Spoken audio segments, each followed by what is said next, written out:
The Titans are back in this new relaunch of the series, with promises of a new direction, more attitude, and more in your face. Oh, I don't like the sound of that one. Anyway, my name is Bizkit Rebellion, and I'm here to do a review of Teen Titans Relaunched, issue number 1. Let's get started. The comic opens in Times Square, New York, where we see Wonder Girl dressed as a civilian and talking to somebody on the phone.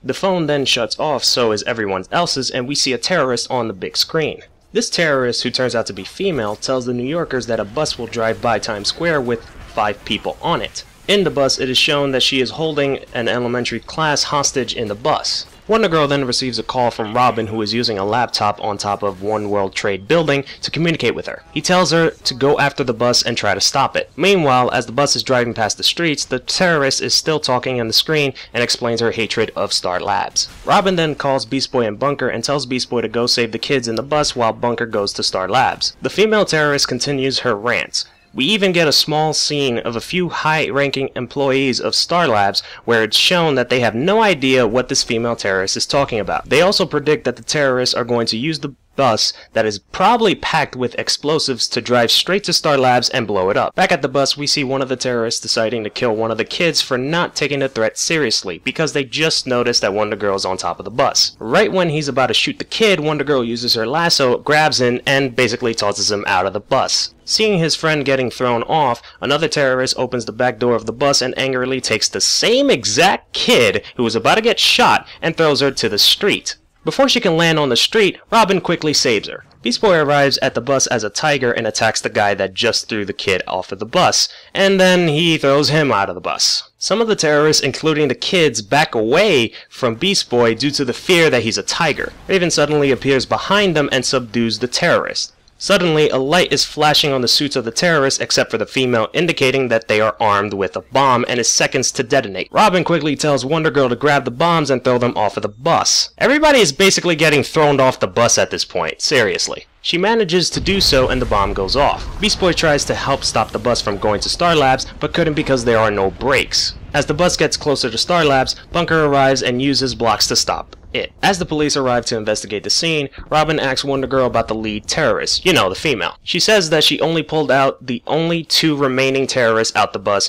but she didn't see her. Meanwhile, Bunker and Beast Boy are having a chat while a random civilian was talking to someone. This random civilian is glad to be rescued, but expresses a bit hatred towards superheroes. He was even about to call Bunker and Beast Boy freaks, but was then slammed into the wall by Bunker, who was angry over people calling other people freaks, or at least I assume that Bunker knew that he was going to say that. He then calms down as soon as Beast Boy tells him that people are recording them with their phones. I'm pretty sure that somebody yelled out World Star when all this happened. I mean, come on, they're in New York! The comic ends with a security guard patrolling Star Labs Phase 2 facility, which is under construction. The female terrorist that we seen earlier appears, kills the guard, looks upon New York, and says, "No, it is not over, not yet." You know, it's stuff like this that makes me really afraid of taking the night shift at my job. I'll be honest, my reaction was literally this: not bad. Not bad. And it even left me wanting more. This issue had good pacing, it even had comedy, something that I absolutely love and miss in a Teen Titans issue. However, I will say that I kinda did expect this issue to be the one where everyone comes back together as a team again. Given the fact that Scott Lobdell's ending in the series was that Red Robin separated or disbanded the team and everyone went their separate ways. So this issue, I thought it would go down like this. Oh no, somebody's in trouble. Coincidentally, everyone from the team is in the same city where that person is in trouble. They all spring into action, they save the day, and somehow they are now convinced that they can work well as a team again, and they come back together as the Teen Titans. However, or sadly, it did not go that way. But this had nothing to do with my overall score on this issue. So, Teen Titans issue number 1, if I had to give this a rating, I have to give it an 8 out of 10. I just want to take the time and say 2 things. 1, I'm not sure about you guys, but for anybody who's picked up this issue and read it, does this issue remind you a bit of the first episode of Teen Titans the TV series? And by that I mean, remember the episode when the Hive used the bus to distract the Teen Titans and ambush them?